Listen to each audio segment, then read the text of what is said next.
Pak. Oh iya. Oke, Bismillahirrahmanirrahim. Assalamualaikum warahmatullahi wabarakatuh.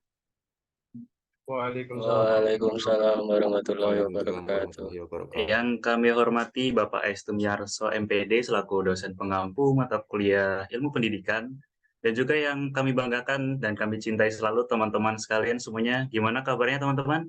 Sehat? Alhamdulillah luar biasa baik. Oke. Mungkin sebelum kita mulai on cam dulu yuk. Kita memeriahkan pembelajaran pada siang hari ini. Coba, wih, Wais. Oke. Mana lagi nih yang on cam? Ayo, on cam. Dava, gimana kabarnya Dava? Luar biasa sehat, Pak. Wih, ada Isa. Oke, ya yang lain yuk on cam. Kita biar kelihatan nih wajah-wajah ganteng cantiknya. Oke, mungkin sambil jalan supaya nggak makan banyak waktu. Sebelum kita masuk ke pembelajaran, alangkah baiknya kita berdoa terlebih dahulu agar apa yang disampaikan, apa yang didapatkan juga bisa dapat bermanfaat dan berkah selalu. Guys, berdoa menurut agama dan kepercayaan masing-masing dipersilahkan.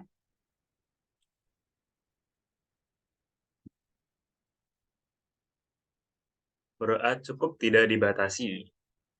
Oke, ini udah ada on cam Gloria, Faiz, Dava, Isa. Yang lainnya mungkin bisa nyusul ya nanti on cam-nya ya. Biar kita juga tahu ekspresi teman-teman semua nih. Apa jangan tidur? Wait, Irfan, bagus. Oke, yaudah kalau gitu kita langsung mulai aja ya teman-teman. Bentar aku share screen terlebih dahulu. Berliana, oke, sedang ada urusan, nggak apa-apa. Semoga urusannya cepat selesai ya. Udah kelihatan belum teman-teman untuk slide-nya? Sudah. Sudah aman. Oke, baik. Bismillahirrahmanirrahim. Selamat siang teman-teman semuanya. Pada kesempatan kali ini, kelompok kami, ya, ini kelompok 6, akan membawakan materi topik 7, yakni kurikulum dan rancangan pembelajaran. Ada pepatah bilang tak kenal maka tak sayang. Jadi di sini mungkin kita kenalan dulu dengan aku Dwi Arfian, ada rekan aku namanya Taufik Nurrohman, lalu ada Royan Farid Nasruddin dan Albert Pramudita Pamungkas. Benar ya? Lupa aku juga. Oke, benar ya. Oke, sebelum itu aku mau sampaikan dulu daftar isi atau apa aja nih yang bakal kita bahas ke depannya. Yang pertama ada pengertian pembelajaran dan kurikulum. Yang kedua perencanaan pembelajaran. Yang ketiga kurikulum sebagai acuan perencanaan pembelajaran. Dan yang keempat ada rancangan pembelajaran kurikulum merdeka. Oke, nggak usah berlama-lama lagi. Untuk materi pertama ini akan disampaikan oleh rekan kita yang ganteng. Ganteng banget namanya Royan. Benar ya Royan ya? Sudah siap Royan? Siap, Mas. Oke, siap. Bapak Royan, waktu dan tempat dipersilakan. Monggo. Oke, baik. Terima kasih atas waktunya. Langsung saja saya mulai dari pengertian pembelajaran dan kurikulum. Next slide. Yang pertama yaitu pengertian pembelajaran. Pengertian pembelajaran menurut Gagner and Briggs. Pembelajaran yaitu sistem yang bertujuan untuk membantu proses belajar siswa. Mungkin di slide sebelumnya, Mas. Ya. Saya ulangi ya, menurut Gagner and Briggs, pembelajaran yaitu sistem yang bertujuan untuk membantu proses belajar siswa dengan berisi serangkaian peristiwa yang dirancang dan disusun sedemikian rupa agar mempengaruhi dan mendukung terjadinya proses belajar di dalam diri siswa. Lalu, menurut Gretler, bahwa pembelajaran dapat mudah terjadi dalam lingkungan buatan dan sangat sedikit kemungkinan dapat terjadi dalam lingkungan alami. Oleh karena itu, untuk mengoptimalkan proses belajar siswa, inilah perlu diciptakan lingkungan belajar sedemikian rupa yang disebut juga dengan pembelajaran. Next slide. Selanjutnya yaitu pengertian kurikulum.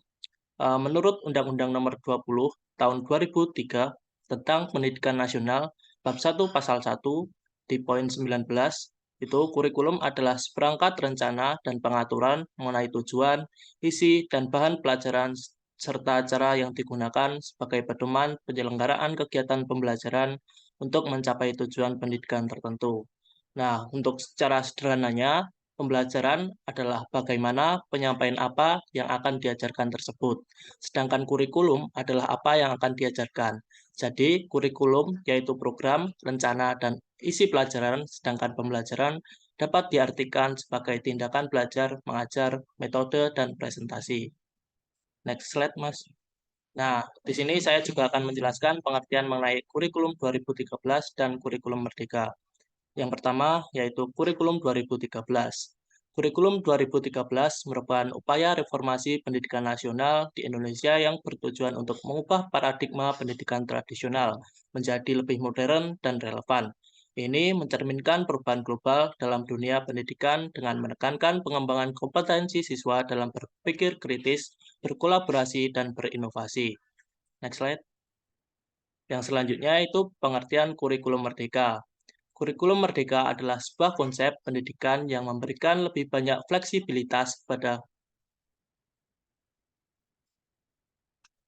saya ulangi ya, kurikulum merdeka adalah sebuah konsep pendidikan yang memberikan lebih banyak fleksibilitas kepada sekolah dan lembaga pendidikan untuk merancang kurikulum sesuai dengan kebutuhan dan tujuan mereka sendiri. Nah, di sini saya akan menambahkan sedikit persamaan dan perbedaan dari dua kurikulum tersebut.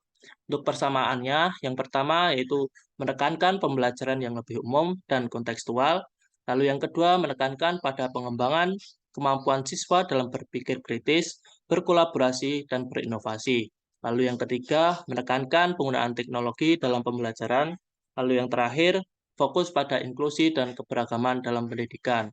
Nah, untuk perbedaannya, yang pertama dari segi fokusnya, kurikulum 2013 fokus dalam membentuk karakter bangsa seperti pembentukan sikap, pengetahuan, dan keterampilan siswa.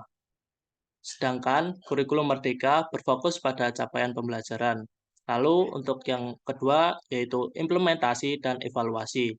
Kurikulum 2013 itu memakai pendekatan saintifik dengan kegiatan tatap muka dengan berfokus pada pembelajaran di dalam kelas. Sedangkan kurikulum merdeka memberikan lebih banyak fleksibilitas pada guru dalam merancang pembelajaran. Nah, mungkin untuk materi dari bab 1 itu dulu. Apakah dari teman-teman ada yang mau ditanyakan? Silakan.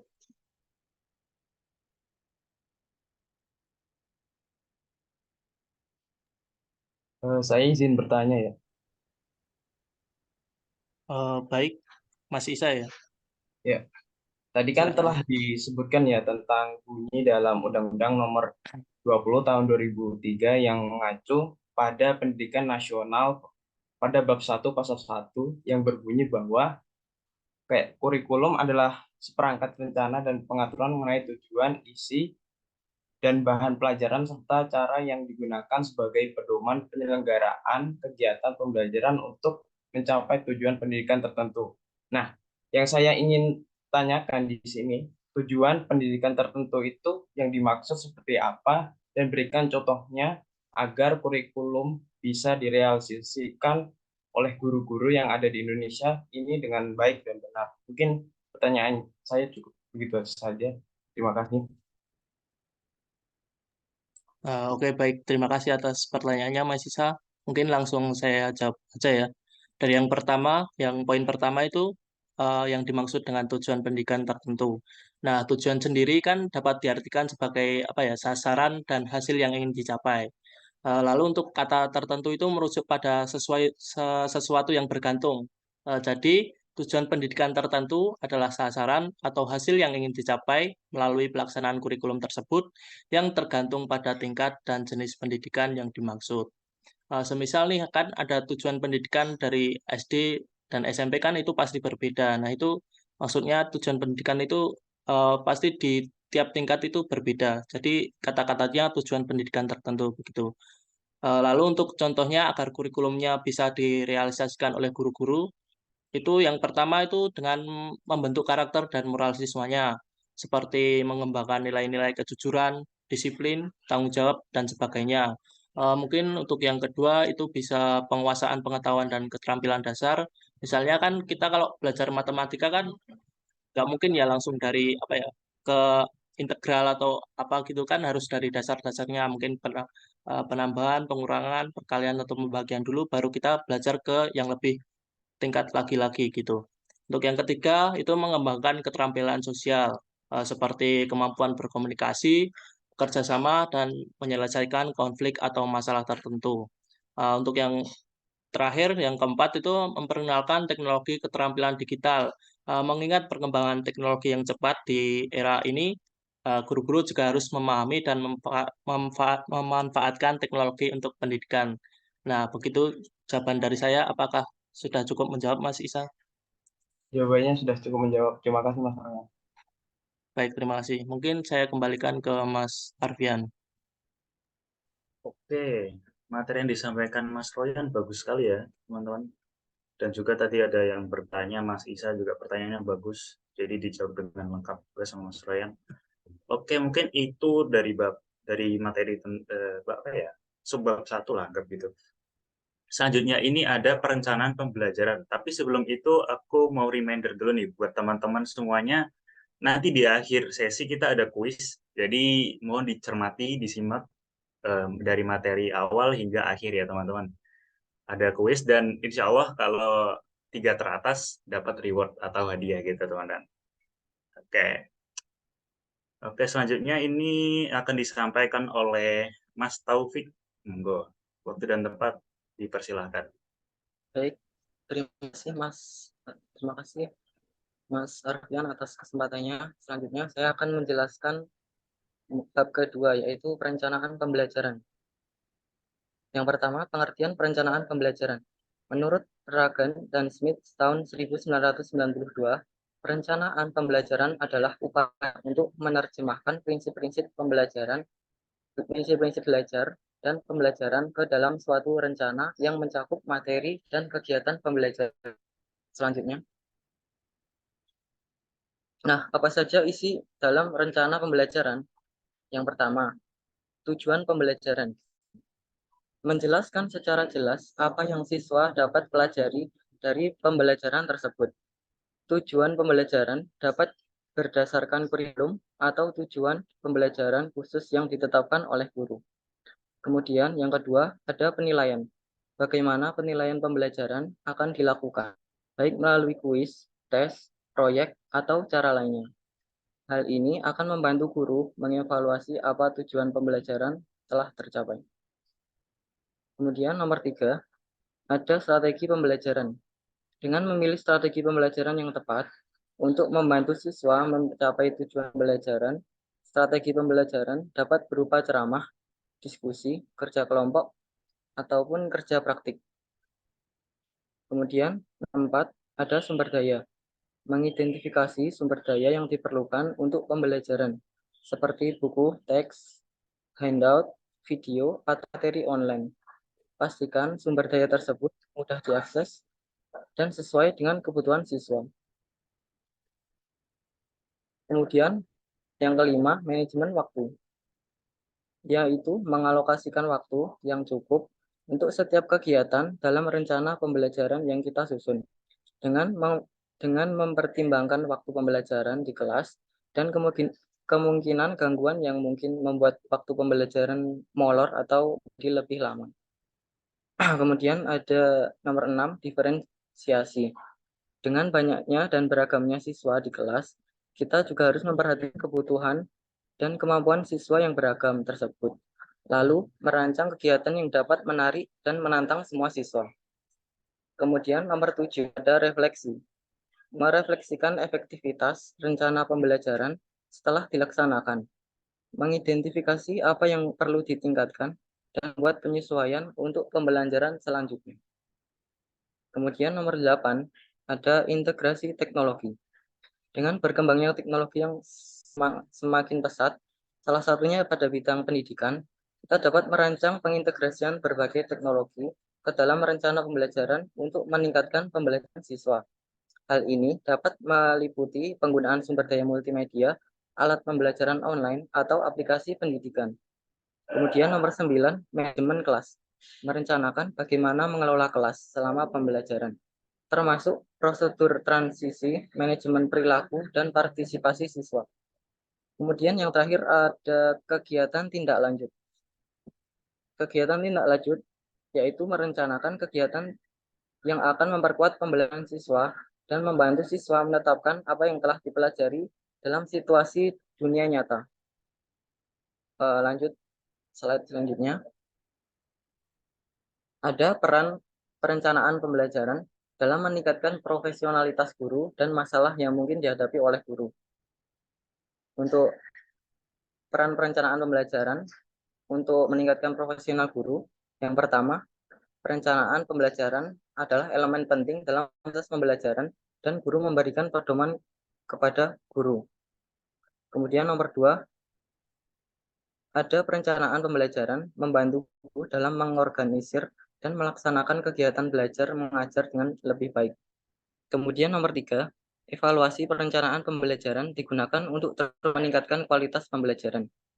Selanjutnya yang terakhir nomor 4, perencanaan pembelajaran yang baik mencakup rencana pembelajaran, silabus, program tahunan, program semester, alat evaluasi, media, dan metode pembelajaran yang digunakan. Selanjutnya ada masalah yang mungkin dihadapi guru dalam merancang perencanaan pembelajaran ini. Yang satu, tidak semua siswa berpartisipasi aktif dalam diskusi di kelas, terutama jika metode yang digunakan tidak sesuai.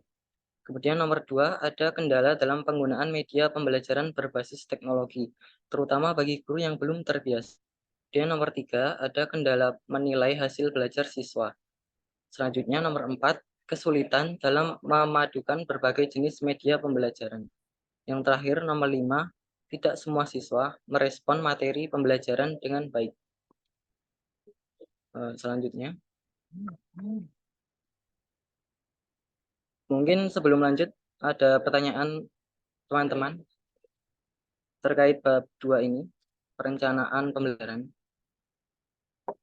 Boleh bertanya terlebih dahulu.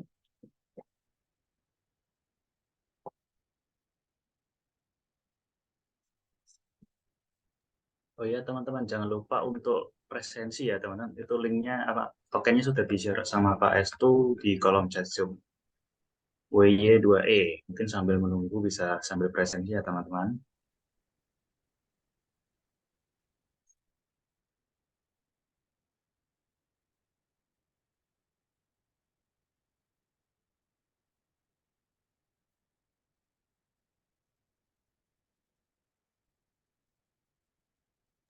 Baik, Mas Taufik, boleh izin bertanya? Ya, silahkan Mas Dava. Oke, terima kasih pada Mas Taufik karena telah diberi kesempatan untuk bertanya. Jadi saya ingin bertanya, bagaimana cara membuat perencanaan pembelajaran yang berorientasi pada hasil belajar untuk siswa? Sekian, terima kasih. Baik, sebentar saya cari. Mungkin akan langsung saya jawab.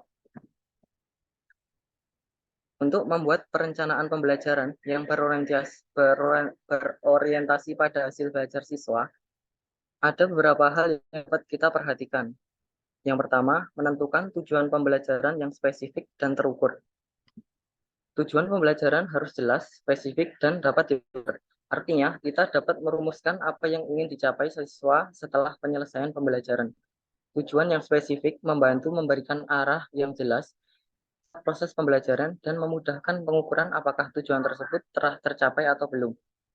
Kemudian nomor 2, mengidentifikasi kemampuan dan kebutuhan siswa. Sebelum merancang pembelajaran, kita juga harus memahami profil siswa. Ini melibatkan identifikasi kemampuan, pengetahuan, dan kebutuhan individu setiap siswa.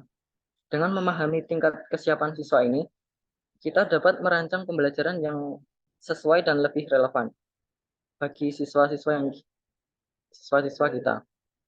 Kemudian nomor 3, ada menentukan indikator keberhasilan yang jelas dan terukur.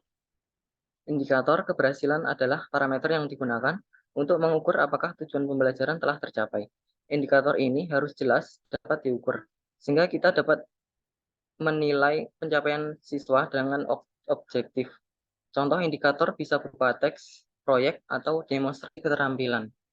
Kemudian nomor 4, memilih metode dan strategi pembelajaran yang sesuai. Setelah menetapkan tujuan dan indikator keberhasilan, Kita perlu memilih metode dan strategi pembelajaran yang sesuai.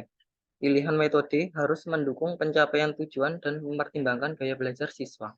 Metode pembelajaran bisa mencakup ceramah, diskusi, proyek, studi kasus, atau pembelajaran berbasis teknologi, tergantung pada konteks dan materi pembelajaran.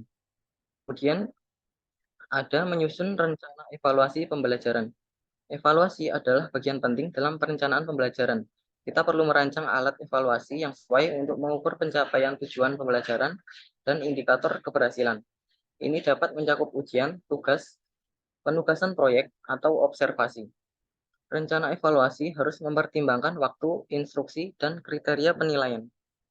Nah, mungkin itu saja dari saya. Apa sudah menjawab, Mas Dafa? Ya, terima kasih banyak Mas Taufik.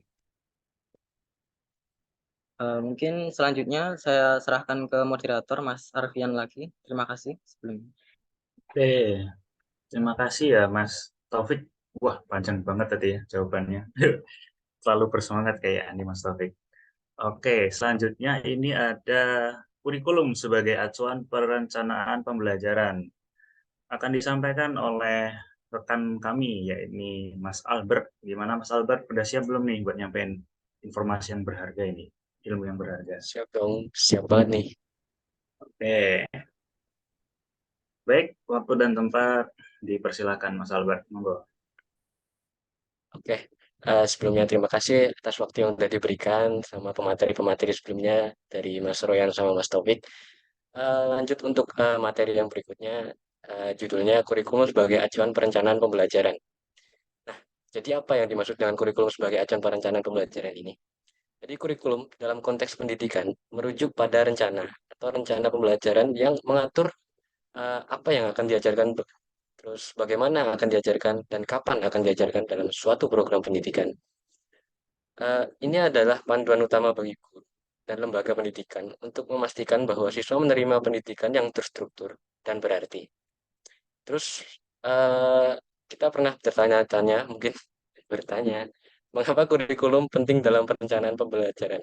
Ah, Kurikulum menyediakan kerangka kerja dasar bagi guru untuk merancang dan mengelola pembelajaran di kelas mereka. Ini adalah peta jalan, eh, kayak maps gitu, yang memberikan arah dalam proses belajar mengajar. Kurikulum mengidentifikasi tujuan pembelajaran, isi yang harus disampaikan, metode pengajaran yang akan digunakan, serta kriteria penilaian untuk mengukur kemajuan dari siswa itu tersendiri. Oke, next. Nah, lanjut untuk peran guru dalam perencanaan dan pelaksanaan kurikulum itu sendiri. Yang pertama, guru sebagai perencana kurikulum. Ini berbicara tentang peran guru sebagai perancang kurikulum. Kita harus memahami bahwa guru bukan hanya mengajar, tapi juga arsitek pembelajarannya. Mereka merancang kurikulum dengan seksama, menentukan tujuan yang ingin dicapai oleh siswa, dan merancang materi pembelajaran yang relevan. Oke, lanjut yang kedua, guru sebagai pelaksana kurikulum. Jadi guru sebagai kurikulum berada di garis terdepan sebagai pelaksana. Bisa dibilang itu sebagai garganya lah. Mereka mengajarkan mengajarkan materi kurikulum, menerapkan metode pengajaran, dan membimbing siswa dalam proses pembelajaran. Lalu ada guru sebagai pengembang kurikulum. Guru tidak hanya terlibat dalam perencanaan dan pelaksanaan kurikulum, tetapi juga dalam pengembangannya. Mereka terlibat dalam evaluasi kurikulum, memberikan masukan untuk perbaikan, dan memastikan bahwa kurikulum berjalan selalu relevan gitu. Lalu lanjut ke guru sebagai komunikator dan motivator. Guru tidak hanya fokus mengajar materi, tetapi juga membangun hubungan yang kuat dengan siswa. Mereka adalah komunikator yang efektif, membantu siswa merasa didengarkan dan dipahami. Lalu yang terakhir ada guru sebagai manajer pembelajaran. Sebagai manajer pembelajaran, seperti namanya, manajer. Guru mengelola segala sesuatu dalam kelas. Mereka mengatur waktu pembelajaran, mengelola sumber daya, dan memastikan bahwa pembelajaran berjalan dengan lancar. Oke, untuk singkatnya atau kesimpulan yang saya sampaikan tadi, jadi kurikulum adalah pedoman yang sangat penting dalam merancang dan mengelola pembelajaran di kelas. Ini membantu guru untuk menjelaskan tugas dan dengan efektif memastikan bahwa siswa memperoleh pengetahuan dan keterampilan yang sesuai dengan standar pendidikan yang ditetapkan. Dengan kata lain, kurikulum adalah buku panduan atau maps tadi yang sudah saya jelaskan, yang mendukung perencanaan dan pelaksanaan pembelajaran yang berkualitas. Oke, Untuk sebelum lanjut ke materi yang setelahnya, mungkin ada teman-teman yang ingin bertanya tentang materi yang telah sampaikan saya ini. Baik, terima kasih. Saya ingin bertanya ya untuk Mas Albert. Boleh, boleh. Jadi udah yang dijelas-jelasin dari awal sampai sekarang ini. eh izin bertanya, mengapa evaluasi implementasi kurikulum oleh guru dianggap penting dalam pengembangan kurikulum secara keseluruhan? Dan berikan contoh bagaimana evaluasi ini dapat membantu perbaikan kurikulum. Seperti itu, Mas. Terima Oke, kasih. berarti pertanyaannya tadi mengapa evaluasi kurikulum oleh guru dianggap penting ya? Jadi evaluasi implementasi kurikulum oleh guru dianggap penting dalam pengembangan kurikulum secara keseluruhan dikarenakan guru pelaksana utama sekolah. Lalu guru adalah individu yang berinteraksi langsung dengan siswa yang saya sebutkan tadi ya garda terdepan atau bisa dibilang yang paling dekat dengan siswa. Sehingga mereka memiliki pemahaman yang mendalam tentang bagaimana kurikulum diterapkan dalam praktik sehari-hari. Seperti guru dapat memberikan wawasan yang berharga, guru memiliki pengalaman langsung dalam menghadapi masalah, terus guru memiliki kemampuan untuk menilai sejauh mana kurikulum sesuai dengan kebutuhan dan tingkat perkembangan siswanya, gitu. Terus tadi ada contoh bagaimana evaluasi guru dapat membantu perbaikan kurikulum ya. Mungkin yang pertama dari penyesuaian materi. Jadi guru melaporkan bahwa sebagian besar siswa mereka kalau mengalami kesulitan dalam memahami materi tertentu, nanti ada tim kurikulum itu sendiri yang dapat mengambil tindakan untuk menyesuaikan atau memperjelas materinya. Terus ada peningkatan metode pengajaran. Terus jika evaluasi oleh guru menunjukkan bahwa sebagian besar guru menghadapi kesulitan dalam menerapkan metode pelajaran tertentu, sekolah dapat menyediakan pelatihan atau sumber daya tambahan untuk membantu mereka meningkatkan keterampilan pengajaran mereka. Lalu ada pengurangan beban kerja. Nah, evaluasi dapat membantu mengidentifikasi bagian-bagian dalam kurikulum yang mungkin tidak memberikan kontribusi secara signifikan pada pendapat tujuan pendidikan. Lalu ada penyesuaian kurikulum dengan kebutuhan lokal. Jadi evaluasi guru dapat membantu dalam menyesuaikan kurikulum dengan kebutuhan dan konteks lokal. Sehingga kurikulum dapat menjadi lebih relevan dan efektif bagi siswa di sekolah tersebut. Jadi dengan demikian dari contoh tadi, evaluasi implementasi kurikulum oleh guru membantu sekolah dan mengambil keputusan dalam membuat perbaikan yang diperlukan dalam kurikulum untuk memastikan bahwa pendidikan yang diberikan sesuai dengan tujuan pendidikan dan kebutuhan siswa itu tersebut. Mungkin itu jawaban dari saya. Apakah sudah cukup menjawab, Mbak Gloria? Ya, cukup sekali. Jadi, peran guru dalam pembelajaran dan pelaksanaan kurikulum itu sangat penting ya, Mas. Wow, luar biasa. Terima kasih Betul atas banget. jawabannya. Sangat jelas dan ya, terima kasih. Oke, kita lanjut untuk next slide atau next materi. Nah, untuk materi yang terakhir ada rancangan pembelajaran kurikulum merdeka. Jadi kurikulum merdeka ini kurikulum yang terbaru. Ah, jadi apa sih rancangan kurikulum merdeka? Pembelajaran kurikulum merdeka adalah pendekatan pendidikan yang sangat berbeda dari kurikulum sebelumnya. Ini memberi fokus pada kebebasan belajar, kemandirian, dan pemberian kekuasaan kepada siswa. Jadi kita itu dibebaskan gitu. Lalu konsep ini siswa memiliki peran aktif dalam pembelajaran mereka. Mereka memiliki kebebasan untuk memilih bagaimana mereka ingin belajar dan bagaimana mereka ingin mendekati materi pelajaran. Next slide.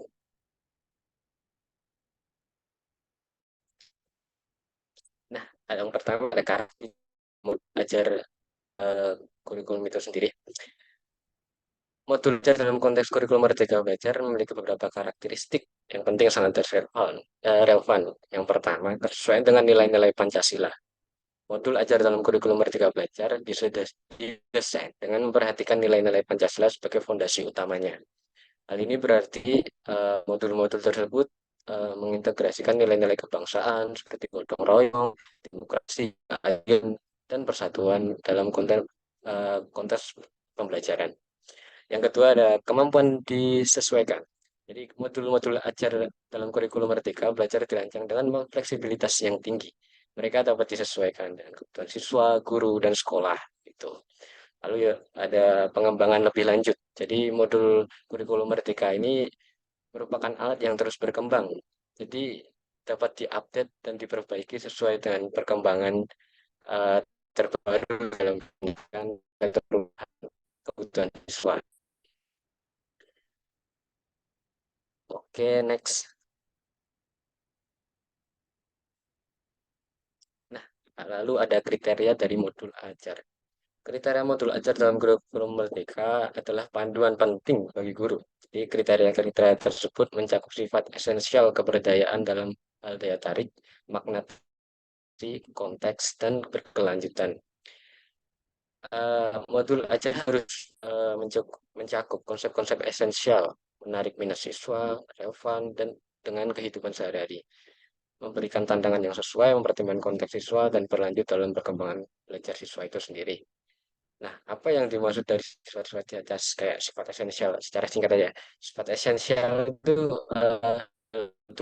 ketika harus menonjolkan konsep-konsep yang esensial dan fundamental dalam mata pelajaran tertentu. Jadi guru dapat memastikan bahwa dasar yang kuat dapat diperlukan dalam pembelajaran lebih lanjut. Lalu ada keberdayaan dalam daya tarik. Pembelajaran yang menarik adalah kunci mempertahankan minat siswa. Kalau kayak kita kalau materinya kurang enak nggak dengerin, nah itu.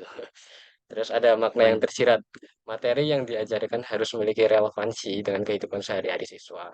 Lalu ada tantangan yang sesuai. Modul ajar harus memberikan tantangan yang sesuai dengan tingkat kemampuan siswa itu sendiri.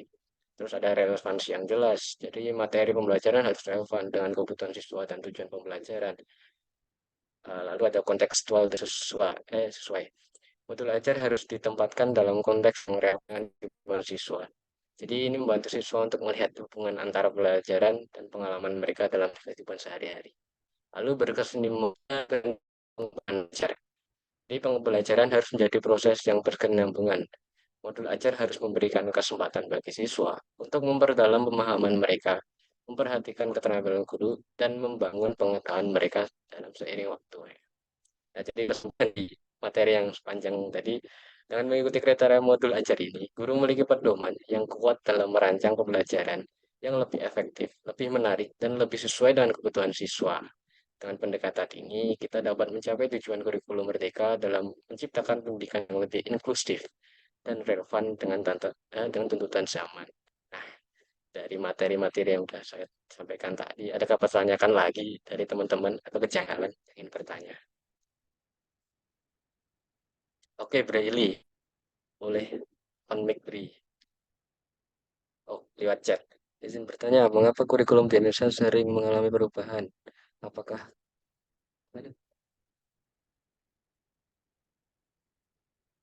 Oh, mengapa kurikulum di Indonesia sering mengalami perubahan? Apakah hanya karena mempertimbangkan perkembangan tuntutan zaman semakin maju? Oke, mungkin langsung saya jawab. Nggak apa-apa, nggak usah. Persoalan kan nggak apa sih. Ini kita juga pernah mengalami, mungkin dulu waktu kita berada di jenjang masih sekolah ya. Dulu kita pernah belajar kurikulum ini, lalu kita saat naik kelas berapa gitu, kita pindah lagi kurikulumnya, ganti menteri, ganti kurikulum biasanya gitu. Jadi, tanggung jawabnya, perubahan kurikulum di Indonesia sering terjadi karena sejumlah alasan kompleks yang mencakup pertimbangan perkembangan tuntutan zaman yang semakin maju, upaya untuk meningkatkan kualitas pendidikan, dan adaptasi terhadap pengetahuan teknologi. Mungkin ada beberapa alasan sih mengapa kurikulum mengalami perubahan, seperti perkembangan ilmu pengetahuan dan teknologi, pengembangan kompetensi, peningkatan kualitas pendidikan, penyesuaian dengan kebutuhan lokal, gitu sih. Kan nggak eh, seiring teknologi berkembang kita harus mengikuti. Jadi perkembangan zaman berarti juga ada perkembangan di dalam dunia pendidikan itu sendiri sih. Jadi tujuan dari perubahan kurikulum adalah untuk meningkatkan kualitas pendidikan dan menyesuaikan dengan kebutuhan masa kini. Jadi masih ada beberapa tantangan yang mungkin beberapa siswa kesulitan dalam menghadapi kurikulum. Biasanya kalau kita pindah kurikulum tuh kan dulu belajar kurikulum A nih, terus pindah ke kurikulum B. Nah, gitu biasanya kita dapat kayak kendala, aduh, kurikulum baru, kayak kurikulumnya terlalu padat, terus kesiapan yang dulu lagi kayak kita harus belajar materi baru ini gitulah itu pasti bakal mungkin menjawab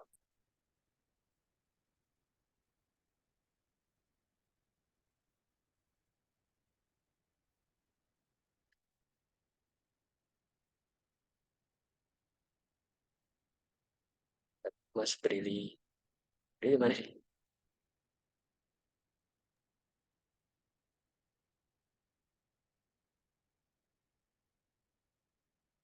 Oh, mungkin Mas Brili. Oh, ya, terima kasih Mas Brili sudah bertanya. Ya, mungkin untuk nextnya akan saya kembalikan ke moderator kembali, Mas Fian.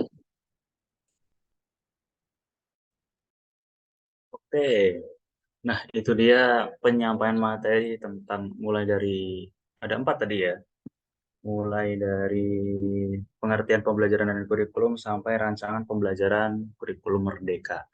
Nah, seperti yang udah dijanjin tadi di awal, teman-teman, kita akan melakukan kuis nih. Ayo teman-teman udah bisa join ya, linknya tadi mungkin aku share ulang sebentar. Join guys. Yang Ayo, menang ayo, ayo. dapat hadiah loh. Sumpah.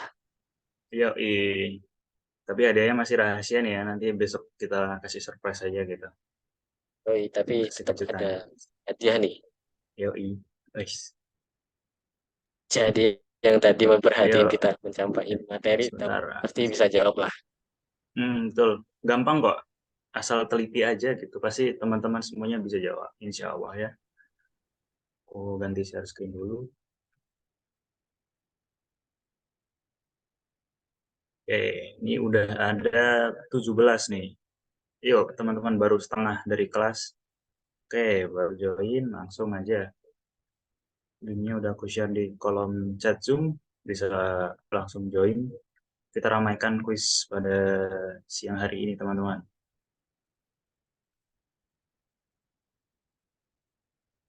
Ayo, mana lagi nih? Diusahakan pakai nama asli ya, teman. Biar kalau dapat peringkat nanti kita juga tahu. Kalau enggak ya udah. Oke, 19. Mungkin 5 orang lagi ya kita mulai. Yuk buruan buruan supaya bisa langsung kita mulai dan saset buat nice. Oke, udah 20 nih. Mana lagi? Ayo join. Mungkin Mas Royan, Mas Albert sama Mas Taufik bisa bantu ajak teman-teman ya di grup supaya ramai.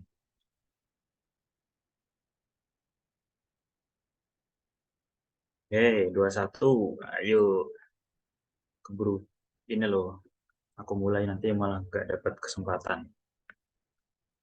Kuisnya gampang, ada 10 soal pilihan ganda, satu jawaban benar.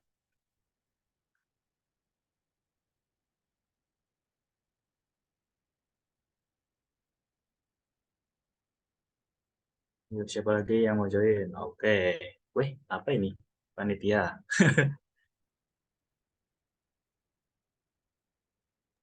Para panitia ntar kalau juara nggak dapat hadiah nih nggak tahu namanya ya. Ya, cerita masing-masing ya. 22 orang. Siapa lagi ya yang belum join? 25 deh. 25 mungkin kita mulai.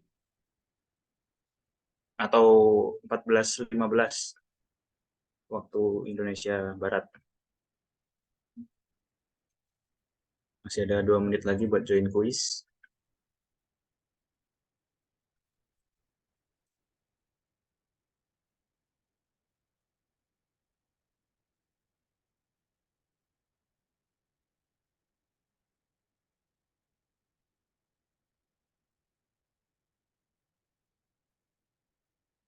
Ini di Zoom ada 28 orang dikurangi kelompok dan Pak S itu mungkin 23. Oh, udah pas ini. 23. Hmm. Mungkin ada yang mau join lagi. Ditunggu ya. 1 menit, 2 menit lah. Gak apa-apa. Mungkin ada yang masih di belakang.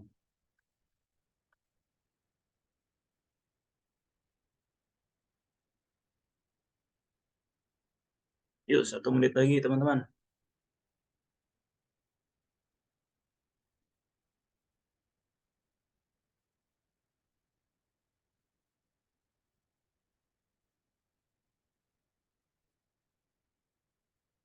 Satu soal itu kalau nggak salah aku set ke 30 detik. Jadi ya dimanfaatkan waktunya sebaik-baiknya. Oke, aku hitung sampai 10 ya. Nanti aku mulai hitung mundur aja. 10, 9, 8, 7, 6, 5, 4, 3, 2, 1. Oke, aku start teman-teman. Selamat mengerjakan. Semoga hasilnya memuaskan. Bismillahirrahmanirrahim. Oke, masih ada yang join nih. Udah ya? Aku mulai. 1, 2, 3. Semangat mengerjakan teman-teman. Oke.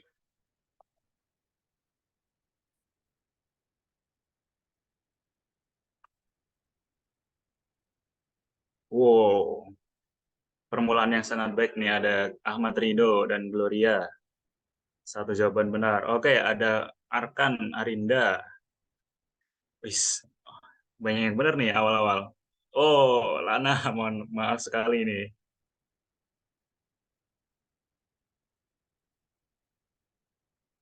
Oke, kebanyakan ini ya jawabannya benar-benar semua nih, rata-rata. Sayang sekali Gloria salah satu. Wow, Ahmad Rido.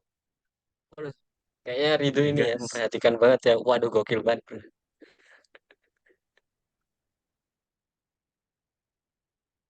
Oke, siapa nih? Udah mulai naik Bagas Berlian.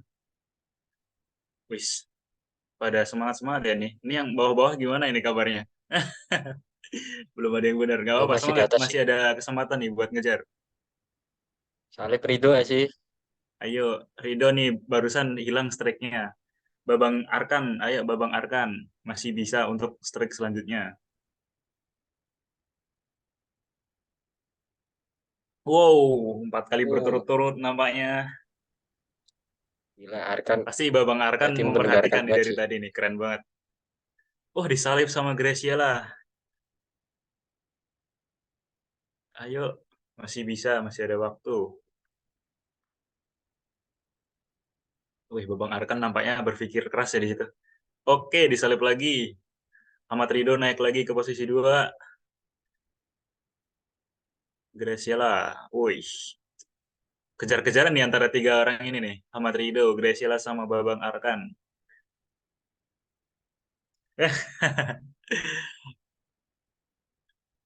Oke, posisi pertama diambil alih lagi sama Graciela.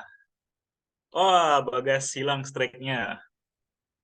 Wow, Maulana dari bawah sampai atas. Bisa nih, bisa nih.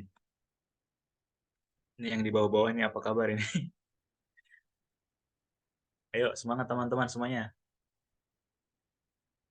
Wah, posisi 1, 2, 3 ini ketat banget. Ada Mas Ahmad, ada Babang Arkan, dan Graciela saling kejar-kejaran. Belum, wah, strike-nya habis Babang Arkan. Oke, yuk, semangat. Semangat, semangat. Wah, ini kayaknya udah bau-bau kemenangan nih, si Graciela. Oke, Ahmad Rido sudah selesai dengan peringkat sementara kedua. Apakah disalib, bisa disalib oleh teman-teman yang lain? Gloria sudah nampak naik nih. Oke, wis, pada semangat nih.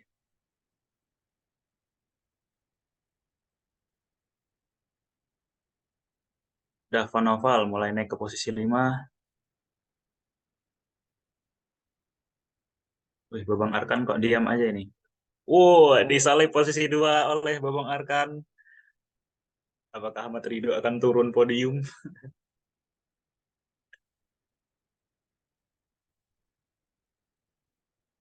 Sementara belum ada yang ini ya, belum ada yang ngalahin Graciela nih.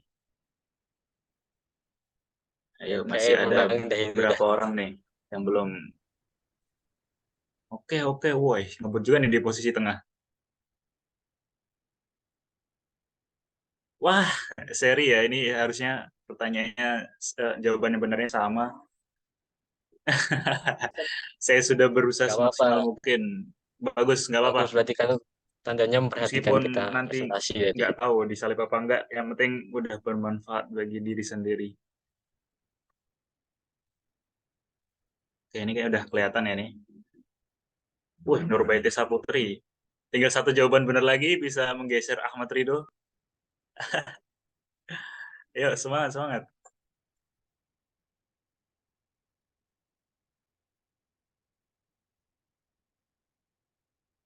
Rafli. Diam aja, Rafli. Wih. Oh, meskipun jawabannya benar, tapi poinnya kalah ya sama Ahmad Ridho. Sementara masih aman Ahmad Ridho.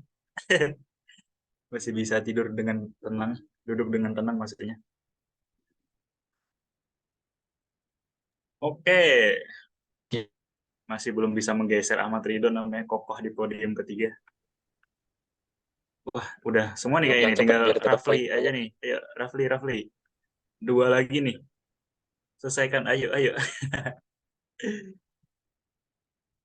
Ini yang tiga ini kayaknya connect ya. Gimana, udah nyerah mungkin Rafli?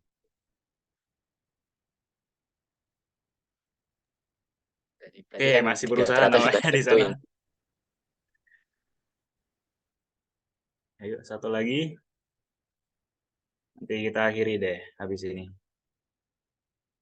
Oke, karena dirasa tiga ini udah nggak ada harapan, mungkin aku akhiri sampai di sini untuk kuisnya. Oke, 1, 2, 3.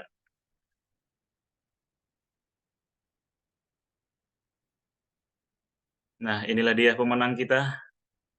Oke, yang pertama ada Graciela, yang kedua ada Babang Arkan, dan yang ketiga ada Ahmad Ridho. Selamat sekali lagi buat para pemenang. Ditunggu hadiahnya Wih, ketika perkuliahan jadi nanti 3 ya orang yang teman-teman. perhatikan kita Asik. berarti. Gokil. Yoi. Yang lainnya memperhatikan juga kok. Cuma mungkin memang Ya, lagi nggak cuman fokus aja. kalah, Nggak ada kalah poin, pengulangannya kalah poin. itu, nggak enak. Ya, Sama nggak ada power up-nya. nggak boleh. Wah itu nggak boleh pakai power up kita emang.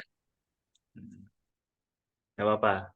Meskipun kayak gitu, yang penting teman-teman udah memperhatikan dari awal sampai akhir, sudah baca materinya juga. Jadi ya tetap semangat yang belum dapat.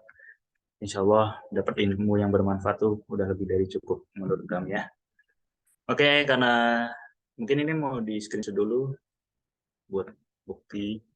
Oke, sip.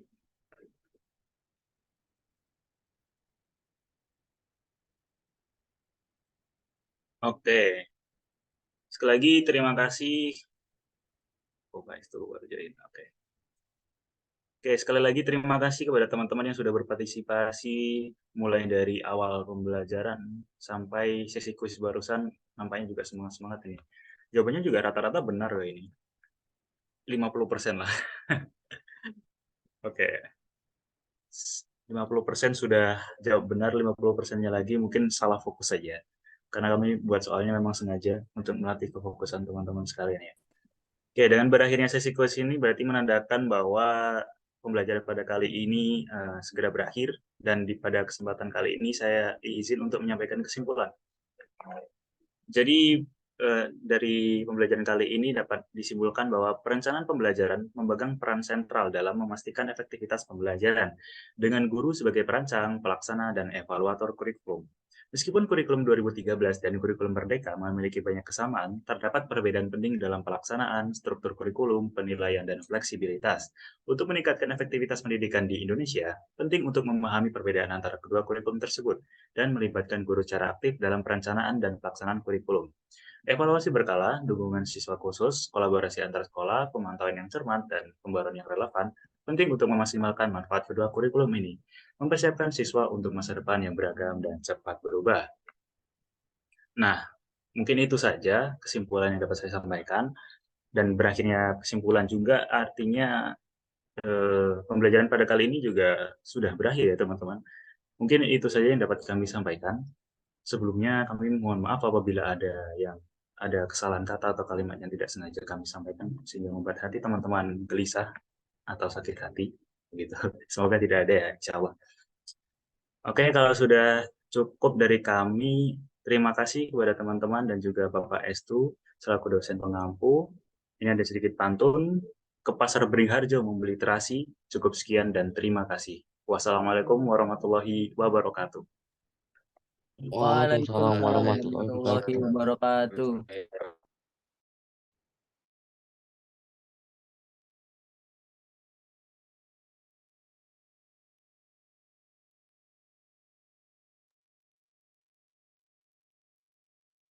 Misi Bapak sudah selesai, mungkin kami serahkan ke Bapak Estu untuk selanjutnya. Terima kasih. Oke, terima kasih Mas Dwi Alfian. Ini ada beberapa orang yang belum present sih.